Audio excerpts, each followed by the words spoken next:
pequeño, pues básicamente Exacto. añádele un inhibidor de producción para que así tengas menos presión sobre el borde, sobre la cúpula de la ampolla. Sí, es bajarle un poquito también para disminuir la presión. Y gracias a Dios, este paciente hasta ahora está bastante tranquilo. No hemos requerido entrar a hacerle algo más. No tiene dolor ni nada, pero lo controlamos. Es un paciente con un grado bastante avanzado. Entonces, yo diría casi el 100%. Entonces, hay que tener mucho cuidado con él. Lo seguimos cada mes, lo estamos viendo y que esté mejor, ¿no? Entonces, ¿qué Carlos, cosas tenemos que tener en cuenta? Sí, ¿me permites una pregunta? sí, claro. Walter, y el objetivo en estos casos de hacerlo en lámpara es, digamos, salvar el momento de disminuir la tensión de una ampolla tan avascular.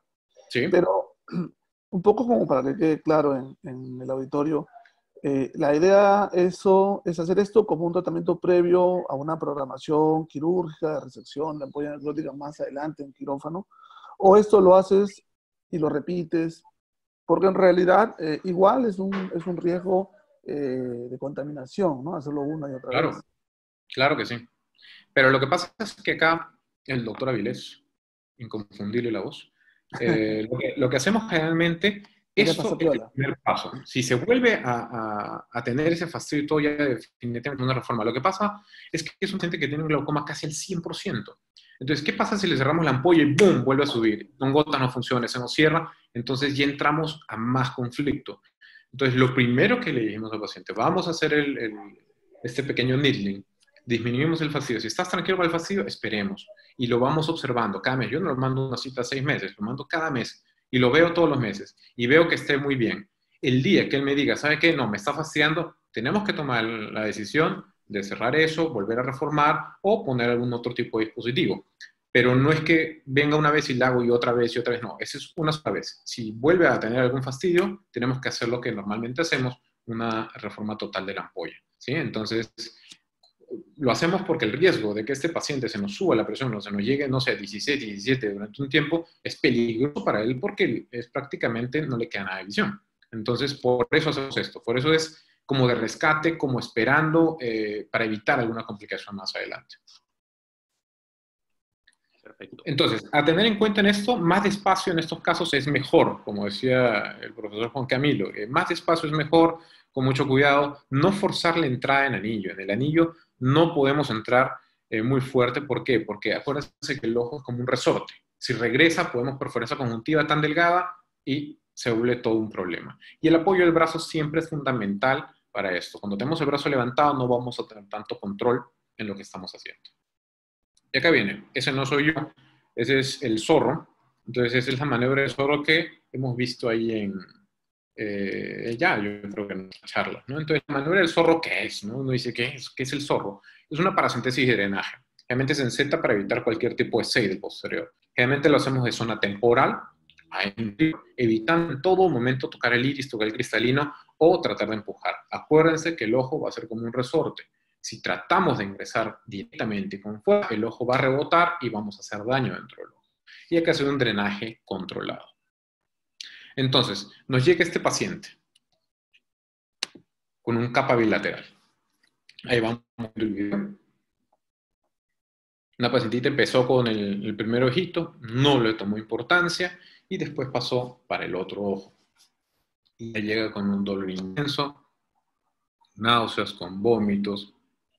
Entonces, cuando tenemos este tipo de capa, hay que tomar la decisión en qué ojo vamos a hacer esto, el ojo de mejor pronóstico o el último que haya tenido, donde tenemos más chance que el iris pueda cerrar un poquito o ver la iridotomía. Entonces, como voy a decir al final, todos estos procedimientos tienen un fin. Tienes que hacerlo para que se vea bonito, no, sino todos tenemos un fin. Este es un paciente muy bueno, tiene glaucofleca en ambos ojos, excelente. Esos videos que logramos agarrar este capa bilateral, ¿no? Entonces, ¿qué hacemos ahí? Ahora sí, el zorro. Eso está sin editar, entonces ese es el tiempo real que no se toma. Como vemos, la córnea está con un edema microquístico, está bastante opaca, el iris obviamente no está reaccionando. Entonces, vamos a la zona temporal y comenzamos a entrar suavemente. Obviamente, pues esto ya tiene la previa puesta de iodopovidona, anestesia, y se le explica al paciente todo el procedimiento. Eso es lo que yo les digo. Ese rebote que están viendo ahí Si yo con fuerza trato de ingresar a la primera, créanme que esa aguja va a acabar en otro lado que no queremos. Entonces, suavemente, hacemos esta entrada así, el lado, y después vamos a cámara anterior una vez que tenemos una buena profundidad. Ahí hay dos cosas. Normalmente, a la jeringa le quitamos el émbolo, ahí estamos, le quitamos el émbolo y esperamos. Lo que hacemos, normalmente no decimos, no, vamos a quitarle tanto, tanto, tanto. Vamos viendo cómo está el ojo. Yo no quiero que la presión, si están por encima de los 50, me llegue a 10. Sería absurdo de mi parte pensar eso. Pero de repente que queden 20 sería algo bueno para el paciente, ¿sí? No queremos, obviamente, bajar mucho porque puede haber complicaciones. Entonces, una vez que terminamos esto, inmediatamente la córnea aclaró. Entonces, eso es lo que normalmente hacemos. Entramos, salimos. Quitamos la parte del émbolo. El émbolo no está. Lo dejamos ahí, apretamos un poquito y de acuerdo a lo que sintamos el ojo, retiramos. Hay otros doctores que, por ejemplo, dicen, no, vamos a poner el émbolo un poquito más afuera y que venga un ayudante, una segunda mano y nos ayude a jalar. A mí me daría personalmente miedo. Por ejemplo, llamo a mi R1, le digo, R1, venga y jale. Y sabes que el R1 se emociona un poco cuando está haciendo un procedimiento. Entonces puede también jalar mucho. Entonces yo prefiero quitar el émbolo y hacerlo poco a poco y manejarlo yo mismo, ¿sí? Entonces, uno, siempre tenemos que tener una aguja 30 de temporada mayor. Evitar, como les dije, toque iris o cristalino. El túnel, tratar de hacerlo lo más largo posible y sacarlo con la madera de samurái. No vamos a sacar despacito, sino jalando. Y no bajar demasiado la presión, como les digo. Son pacientes que vienen 50, 60, 70 de presión. Yo no quiero que la presión esté en 10 ni en 5, porque el riesgo es alto, ¿sí? Podemos poseer una expulsividad retenida, que sería gravísimo en estos casos, ¿sí? Entonces, ten mucho cuidado con eso. Ahora viene la duda, ¿sí? ¿Qué pasa si tienes un paciente con un glaucoma neovascular y tiene un glaucoma neovascular en ambos ojos? Paciente descompensado, obviamente diabético, en malas condiciones, ¿no? Entonces, obviamente ya sabemos que esto no es un CAPA, ¿sí? Esto no es un CAPA, no es un primario agudo. Este es un glaucoma neovascular, tiene vasos en el ángulo, pero todavía hay chances, ¿sí? Entonces, ¿por qué animarnos a hacer a este paciente una maniobra del zorro? Porque netamente este paciente llega con dolor, con fastidio, con una muy baja visión, entonces tenemos que tratar de aliviar el momento. ¿Para qué? Para tomar decisiones. Bajamos un poco la presión, vemos que el ángulo puede estar un poco abierto. Miren ese edema que tiene en el ojo izquierdo, ya vamos a ver después del lining cómo queda. Tenemos que ver qué está pasando atrás, cómo está ese nervio. Entonces lo que hacemos es darle la presión y tomar la decisión. O llamar al retinólogo para hacer un manejo en conjunto. Sí, es bueno que a veces los glaucomas neovasculares se manejen en conjunto con retina. Entonces, al momento de hacer el manejo en conjunto con retina, se le puede poner una Avastin y programarle una válvula o un implante de tubo después de esto. Entonces, vimos ahí los dos videos mostrando ambos ojos y el ángulo en uno de esos. Entonces, vámonos al peor ojo, el ojo que está con la presión más alta y que tiene un edema muy marcado. Entonces, lo vamos a ver. Va a ser lo mismo. Como vemos, este ojito tenía el edema microquístico. Vamos a entrar con nuestra aguja, obviamente, la sepsia primero de todo, y vamos a empezar. ¿Cómo? ¿Hablaron? Bueno, entonces, seguimos de nuevo la parte temporal, hacia inferior, todo lo que podamos. Acuérdense que esto, uno puede, al momento que en estos videos uno dice, no, ese es sencillo, entra la córnea fácil. No, la córnea es resistente. Entonces tenemos que ir suavemente, muy despacio lo mismo. Empujamos un poquito y vamos hacia adentro. El ojo parece que se vuelve como un resorte, no entra directamente. ¿Qué esperamos en eso? ¿Qué esperamos? Lo que esperamos es que haya estado, obviamente, si bajamos la presión. Ahí, por ejemplo, no se ve una rubiosis. Si alguien lo ve directamente y dice, no, pues no tiene rubiosis, no tiene nada de eso. Ahorita vamos a ver cuando baje la presión que comienzan a aparecer los vasos, ¿sí? Entonces, seguimos entrando un poquito hasta que, como les digo, esto está sin editar, disculpen que demore el video, pero quería que lo vean cómo es como tal en vivo y en directo, ¿no? Entonces, ahí inclinando un poco para entrar, es más difícil que el anterior. Y una vez que estamos ahí, con mucho cuidado, soltamos un poquito y volvemos. Es algo que se tiene que hacer siempre. Soltamos y volvemos, soltamos y volvemos. Y yo creo que ahí vamos a ingresar. O sea, con esa forma también controlas la salida del humor acuoso al entrar y salir. Porque No. como estás sin émbolo, ¿cómo Claro. controlas esa salida? Así, mira, yo aprieto un poquito para ver cómo va, voy saliendo poco a poco, a veces reviso la jeringa, ¿sí? Cuando tengo todo controlado, reviso la jeringa, vuelvo y ahí se ve. Claro. Comenzó a salir sangre y ahí uno dice, caramba, esto se volverá completamente el ojo lleno de sangre. Viste, inmediatamente la córnea se aclaró y la pupila va a comenzar a ser reactiva. Entonces la pupila vuelve a funcionar un poquitito. Entonces esto nos da chance, bueno, vemos todo el sangrado que hay también alrededor, todo el ángulo va a comenzar a sangrar. Ha habido casos donde esto, un compañero de Ecuador, se le llenó todo de sangre, ¿no? Obviamente en un glaucoma neovascular, pero es pesado, ¿no? Uno piensa también, no, esto ya se acabó. Como les digo, no queremos bajar la presión a cero. Ponemos esta cara, quizás el amigo Juan José Miro Quesada, cuando uno hace esto, dice, uy, ¿y ahora qué hice? Ya sangró, ¿cómo lo voy a parar? ¿Qué voy a hacer? Se nos va a llenar y vamos a complicar la situación. Entonces, post-zorro de este paciente... Un segundo, Walter, un segundo. Alguien preguntaba que cómo reduces la velocidad de la presión. La velocidad de la presión la usas usando la aguja más delgada que tú puedas. Se sabe que si tú pones una 26, la presión intraocular más o menos promedio te va a quedar entre 10 y 11, que tal vez es muy bajita si la vas a usar en un glaucoma neovascular. Si tú pones una 30, la presión va a estar entre 18 y 20, que va a ser mucho más seguro. Pero esto que dice Walter es lo que hay que tener más cuidado, porque realmente sangran y bastante. Exacto, sangran y bastante, ¿no? Entonces ya después, obviamente para todos los capas generalmente usamos la aguja 30 y obviamente quitamos el émbolo. Y como te digo, si quieres saber que ya está listo, sácalo. Como te digo, no que tenga presión en 10 ni 5 porque es riesgoso, sobre todo en estos pacientes. Si yo le dejo a este paciente en un glaucoma neovascular la presión en 5, ese sangrado no va a parar jamás. Entonces, llevamos a complicaciones, ¿no? Entonces, veamos cómo quedó después del zorro. Entonces, ya vemos que hay ya medios un poco más claros. Con el lente 90 vemos la parte posterior, a ver cómo está el nervio un poquito. Obviamente, de atrás hay sangre, pero vemos la silueta, vemos que hay todavía un chance y vemos que la pupila reacciona un poquito, ya no hay edema. Entonces, nos da chance de revisar el ángulo, nos da chance de ver más cosas. Y en ese momento es inmediatamente actuar, llamar al retinólogo y si no, colocar la Avastin de acuerdo a las indicaciones de retina, ¿no? Entonces, ahí se ve. El sangrado va a ir parando. Ahí lo vemos en el gonio y finalmente eso va a parar el sangrado. No se llena mucho de sangre el ojito. Ahí lo vamos a ver. Obviamente arriba está bajando todo el sangrado. Y en un momento va a llegar a parar. Entonces, en este momento, ya vemos que la pupila, pero vamos a ver unos cambios de luces, que ya está un poquito más tranquila. Y vamos a pasar al siguiente, aquí. Claro, Walter, son como maniobras previas para tu cirugía, ¿no es cierto? Este paciente, ya me imagino, lo tienes para un dispositivo de drenaje, ¿no?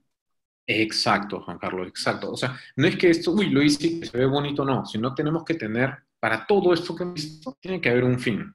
Si no tenemos un fin, no hay por qué hacerlo, no hay por qué arriesgar el ojo del paciente. Por ejemplo, en este caso, vemos que el ángulo no está completamente cerrado, entonces entra la chance, vamos a ponerle una Avastin, esperemos ahí unos días, 2 días, 3 días, el Avastin no va a funcionar de inmediato, ¿sí?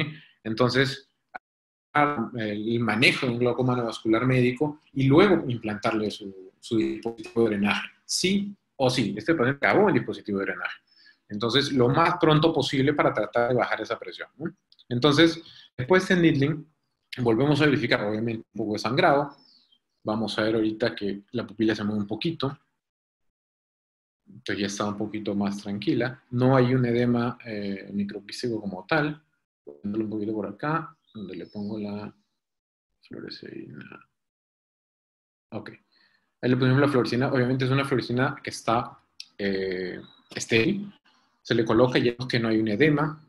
Ya vemos que los medios están un poquito más claros. Y ya podemos ya pensar en... Y obviamente verificar Seidel, ¿no? Que no tenga Seidel.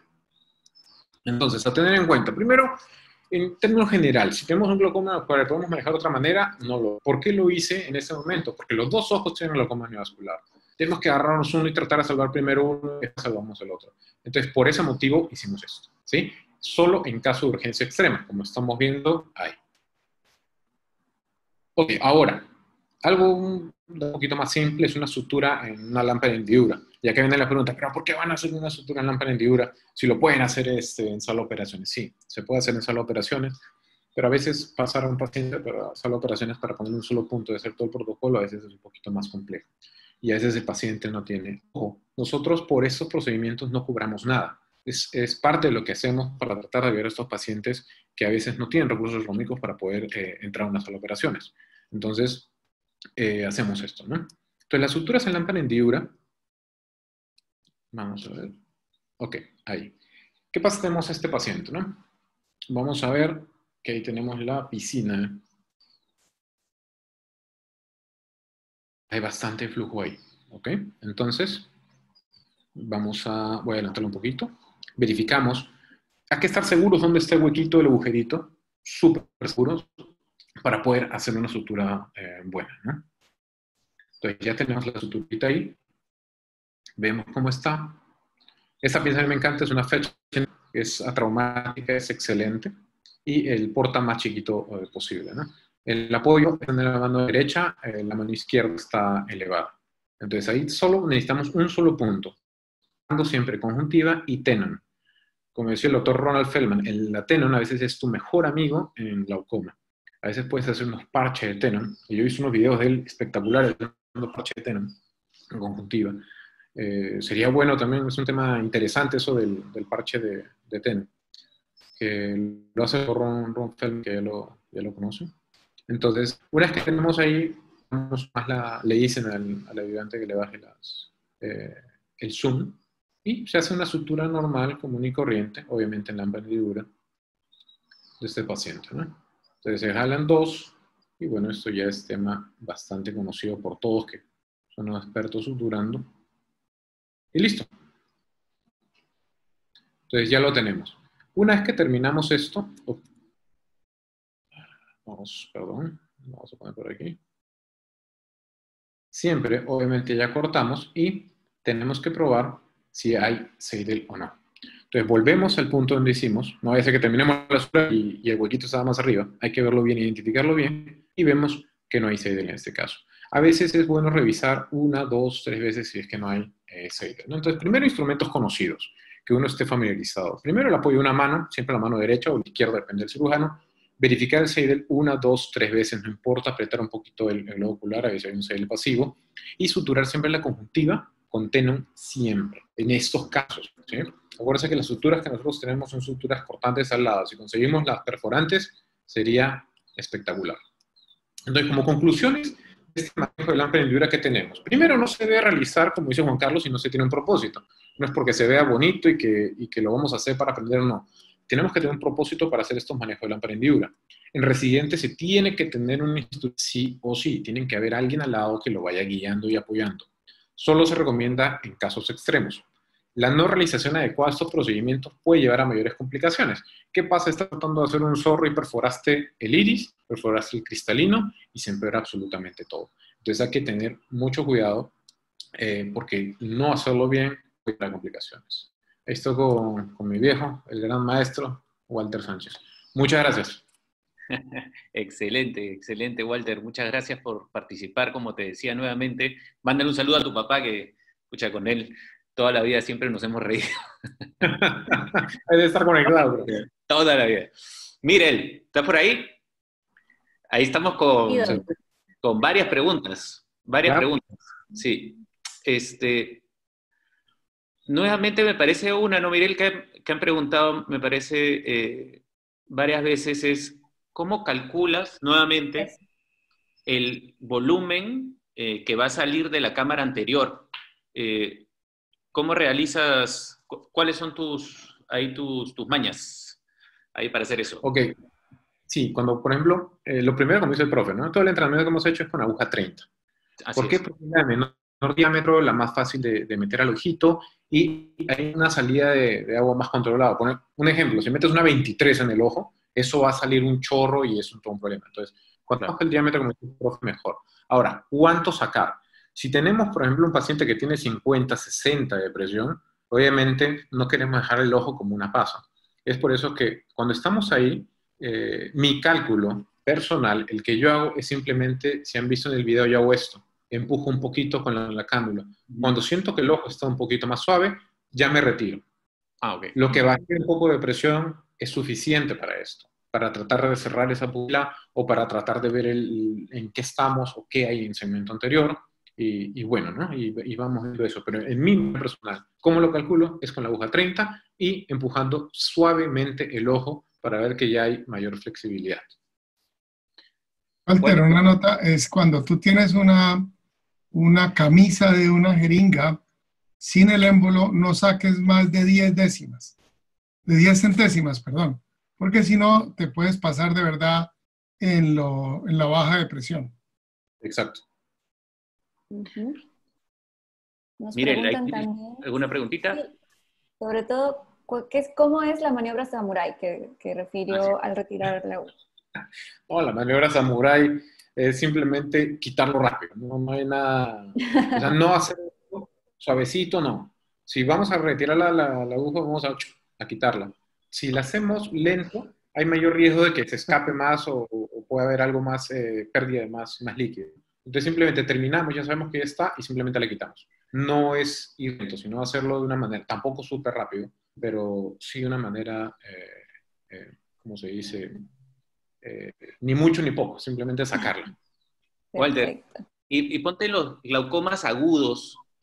Tú tienes Sí. esta maniobra, en vez de por llevar al paciente atópico, colocarle manitol, acetazolamida oral, en vez de hacer eso, estás haciendo esta maniobra del zorro, después hacer una iridotomía, o te vas como en el protocolo tradicional. Exacto. Lo que pasa es que depende mucho del paciente, ¿no? Depende mucho del paciente, depende con cuánto dolor venga, con cuánto fastidio venga, cuánto tiempo de evolución.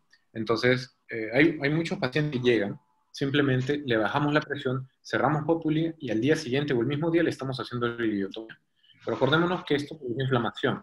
Y ya he visto casos que nos llegan a veces que le hacen la iridotomía inmediatamente y vuelven a calentar y calientan ese ojo y se vuelve una inflamación y la presión sube más. Entonces, lo que yo hago generalmente es bajar la presión, regularlo bien, dejar los medicamentos y quizás al día siguiente, una vez que la pupila ya está más cerrada, inmediatamente después del zorro, le dejamos un médico y al día siguiente quizás hacerle la iridotomía, obviamente dejándole corticoides y todo, ¿no? Entonces, sí, esto lo hago frecuente para cuando me llegan este tipo de pacientes. Y también tomar la decisión en el sentido de que, por ejemplo, hay pacientes que cuando llegan de provincia, no, hay que hospitalizarlo, le dicen. En algunos sitios, ¿no? Hay que hospitalizarlo, vamos a pasarle manitol 2 días. Una hospitalización en Perú es muy cara. Así es. Vas a hospitalizar a un paciente para un CAPA, pasan 1, 2, 3 días y decir algo más y ponerle manitol, el paciente se le da más de 2.000 soles hospitalizado y no hay sentido. Cuando cuando menos de un minuto podemos solucionarle el problema y ayudarlo y ahorrar dinero para que pueda hacerse el láser o pueda comprar sus gotas o algo de eso, ¿no? Perfecto.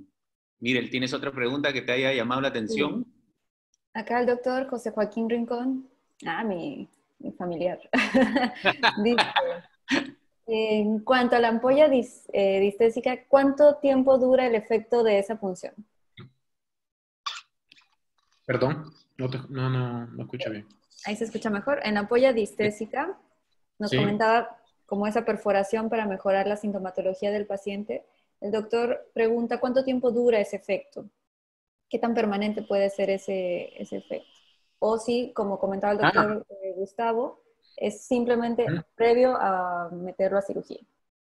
No, ese es muy variable. Es muy variable. Por ejemplo, este paciente del video hasta ahora está tranquilo. Okay. Y he hecho eso hace más de 4 o 5 meses. Y el paciente está bastante tranquilo. Todavía no le fastidia, pero lo seguimos controlando.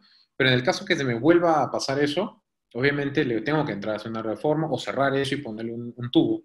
Es muy relativo, ¿no? Y también acordemos que tiene mitomicina, entonces puede todavía eso durar un poco más. es hasta que el paciente vuelva a tener algún tipo de fastidio. Pero si ya le hicimos una vez, yo no soy la idea de volverla a hacer y volverla a hacer y volverla a hacer. Entonces es simplemente una, y si no, pasar a la reforma o cerrar eso y hacerle una válvula. O un tubo, ¿no? Claro. Miren, Pues yo creo que causó mucha controversia, Mirel, en glaucomas neovasculares, ¿no? Ahí vi bastante. Si normalmente lo haces porque de todas maneras, después de una descompresión, esos neovasos van a sangrar, ¿no es cierto? Entonces, por la simple descompresión, sangre. sí, exacto. Entonces, como que, Gustavo, pon el video si quieres. Entonces, no se puede. Estoy en paños menores, Entonces, en esa descompresión hay sangrado. Entonces, por eso, como que acá a los doctores les ha causado controversia. ¿Lo haces siempre o le das medicamentos y lo metes de frente a sala? Sí, lo que pasa es que, como te digo, son casos extremos, ¿no? Imagínate una paciente diabética, descompensada, que viene con los dos ojos con glaucoma neovascular, las presiones están por encima de 70. Entonces, ahí tenemos que tomar una decisión. Si no, vamos a darle manejo médico y vamos a esperar. Yo le digo al retinólogo, ponle un Avastin. No le va a querer poner un Avastin con 70 de presión. No lo haría, definitivamente. Entonces, tenemos que bajar de alguna manera la presión, darle tratamiento médico, calmar el ojo y después ponerle su Avastin y ponerle su implante valvular. Pero no en todos los glaucomas neovasculares se hace esto. Por eso, no lo hagan en el sentido que, ay, me llegó un glaucoma neovascular, vamos a hacerle esto, porque el riesgo de esto es que bajen mucho la presión y siga sangrando. En nuestro caso no sangró más, pero hay casos donde si baja mucho la presión, yo creo que sería una excelente idea en conjunto con retina, ¿no? De repente hacer esta maniobra en el neovascular solamente, ¿no? En el tópico, uno entrar a hacer la maniobra del zorro para que el retinólogo pueda colocar el Avastin. Yo creo que sería una super idea, ¿no? De esos pacientes es ponerle Avastin y ponerle su válvula. O sea, definitivamente es simplemente un rescate para calmar al paciente también. Y no sabes la calma que les da a los pacientes, que cuando llegan por un capa o uno de estos, inmediatamente tú le bajas la presión, la córnea se aclara y el paciente, ¡ah! Ya vuelvo a ver, dice, veía movimiento de manos, y ahora ya comienza a ver las letras, el paciente está mucho más tranquilo, no le queremos más angustia, ¿no? Entonces es algo también que en estos casos. Claro. Nosotros trabajamos en la fundación, trabajamos con 2 o 3 retinólogos al tiempo. Y ellos están haciendo, muchos de ellos que llegan a cirugía porque ya aprendieron que no pueden entrar sin haberles tomado tonometría a estos pacientes que les van a poner inyecciones intravítreas. No les estaban haciendo gonioscopía y mucho menos les tomaban presión intraocular. Pues ya han aprendido que les toman presión intraocular y todos aquellos que tienen presiones levemente elevadas por arriba de los 18, 20, 22, les están haciendo zorro inyección de cualquiera de los antiangiogénicos para así bajar la presión en el segmento anterior. Y les ha funcionado bastante bien. Y con el doctor Villarreal, con mucha frecuencia, cuando tenemos neovasculares, trabajamos en cirugía conjuntos al tiempo. Incluso a veces, por esa misma paracentesis, se puede llegar a poner Avastin en cámara anterior. Claro, claro. Yo creo que es una excelente forma de trabajar en conjunto para colocar el Avastin, ¿no? Porque ese volumen ocular pues está tan tenso que es, como decía Walter, imposible colocar el Avastin en esos casos, ¿no?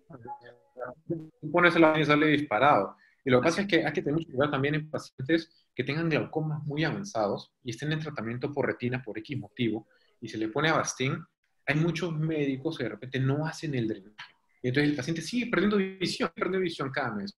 Porque cuando uno inyecta el Avastin, la presión del ojo obviamente está sumamente alta por un tiempo, ¿no? Por unas horas. Entonces hay que tener mucho cuidado con el Avastin y pacientes que tengan glaucomas y sobre todo glaucomas avanzados o terminales, ¿no? Que eso puede ser fatal para estos ojos. Walter. Excelente. ¿Has probado hacer esta maniobra con la aguja 30G de 4 milímetros, la cortita? ¿Has tenido oportunidad? No, generalmente la hacemos con la larga, pero eso también es una muy buena idea porque si de repente al momento que uno está arrancando, para no meter toda la aguja, ¿no? Y tenemos ahí Sí, la parte de plastiquito que nos va a no meter realmente, realmente tiene alguna bondad adicional, ¿no? A todo lo que has manifestado en cuanto al procedimiento, porque al tener tan corta la rama de la aguja, lo único que entra es el bisel y un cachito más. Entonces, tienes una preocupación menos de estar fijándote dónde está la punta de tu aguja y que no esté dañando otras estructuras. De repente sería útil también tenerla en consideración, ¿no? En lo personal también siempre lo uso con el émbolo, ¿ah? Prefiero tener un rango de seguridad, pero realmente es como cada quien, como uno lo haga, y siempre hacerlo como maniobras muy, muy extremadamente necesarias, ¿no? En caso de que no hay otra opción para ese paciente, llevarlo, salvando el momento, como dices tú, en consulta. Nosotros, por ejemplo, en emergencia... Sí. ¿Sabes qué? Y esta fórmula me parece interesante porque es la misma, si se ponen a pensar, que se realiza en los MIGS, en el Zen o el Infocus, ¿no? El lumen versus la longitud es la fórmula de Hagen, que la están usando, miren, la lámpara hendidura. Qué interesante. Sí, sí. Yo sí estoy en desacuerdo con Gustavo. Si tú le dejas el émbolo a la jeringa, no vas a poder sacar, porque lo único que vas a sacar es lo que la presión entra, porque no te va a entrar más. Y si tú jalas el émbolo con la presión adentro, vas a colapsar el ojo. Bueno, como dijo Harold también, ahí me parece que comentó, de repente es estar con la agujita y colocar la jeringa sin émbolo. Claro, es la para jeringa. Que sea más cómodo en maniobrar. Eso es lo que le voy a Harold. Esa es la idea. O sea, la idea es que tú pongas la jeringa 30 o la 28. 28 conseguimos mucho más fácil acá de insertar. Y le hacemos un doblez en Z para que te dé posicionamiento y te permita llegar al ojo. Y a veces hay un cuidado que vale la pena también decirlo para la gente que está empezando. Nunca lleven la aguja, primero con el bisel hacia afuera, y segundo, nunca lleven la aguja hacia el ápice de la córnea. Siempre llévenla, o sea, pueden hacerlo de arriba hacia abajo, entrando a las 13 o 9, dependiendo de qué ojo sea, y llévenle hacia abajo. Es preferible que puncionen eventualmente el iris, ¿sí? Que ir a puncionar eventualmente el cristalino. Claro. Sí.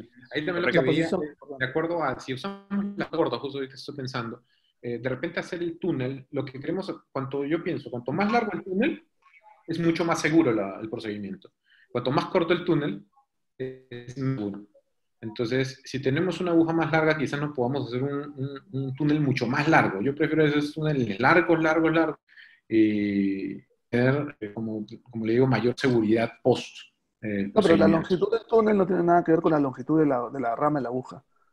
La longitud es el mismo, es la misma.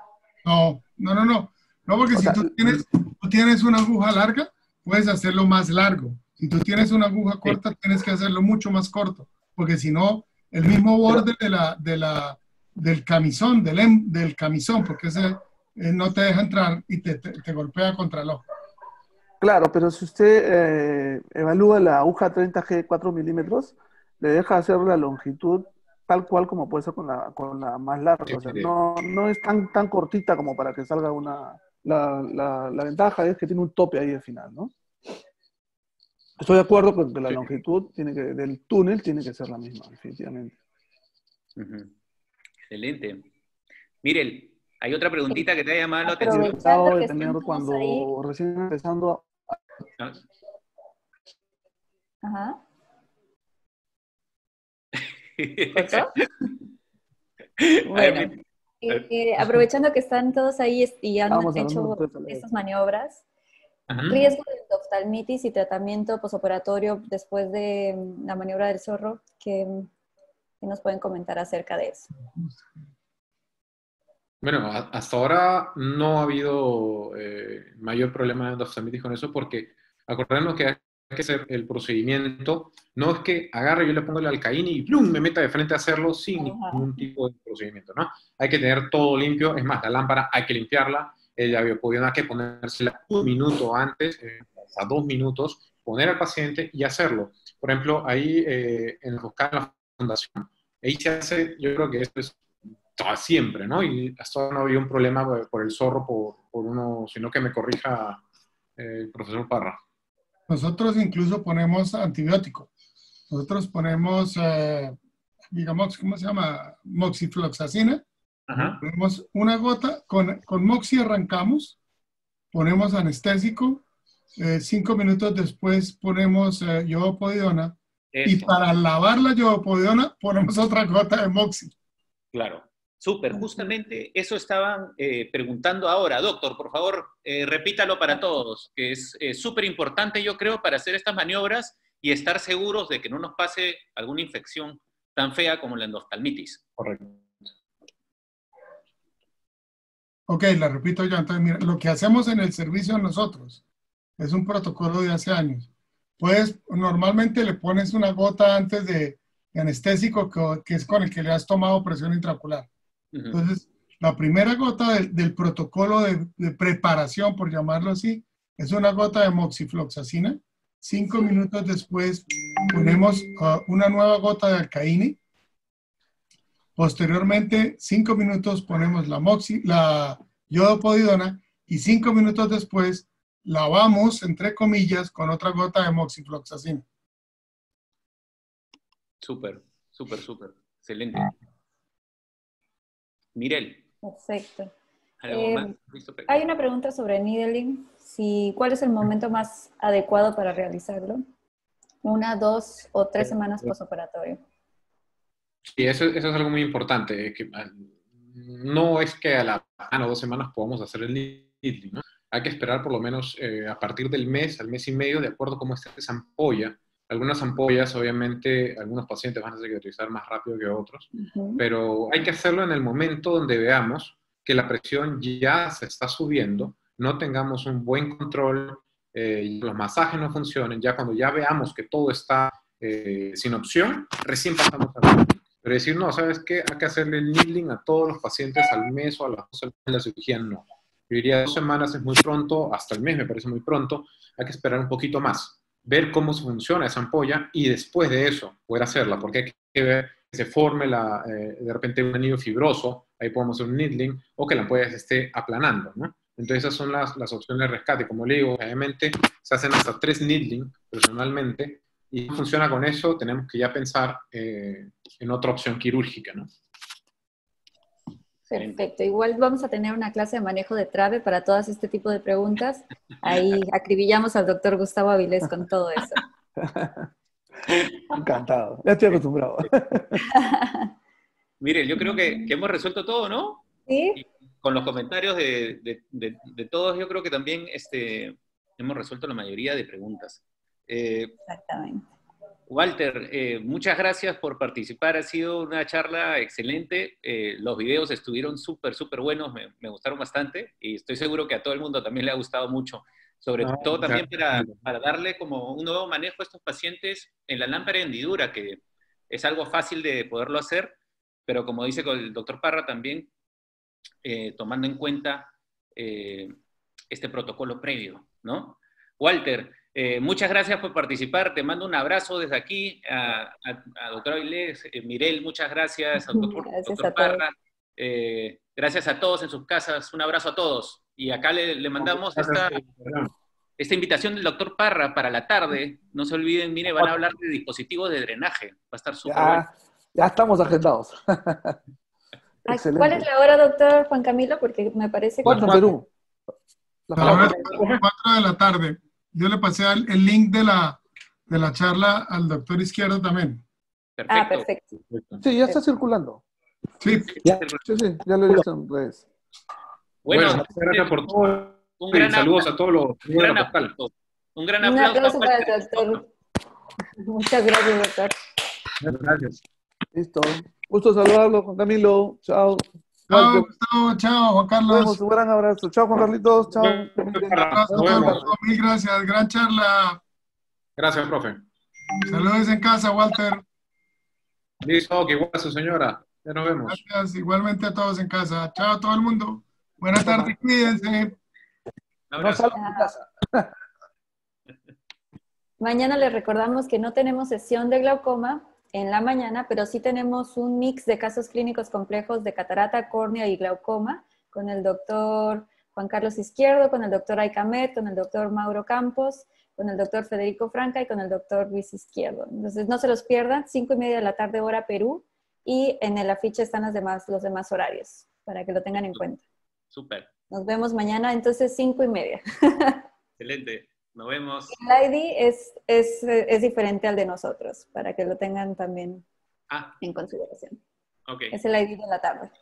Perfecto, perfecto. Gracias a todos, que tengan bonito día. Chao.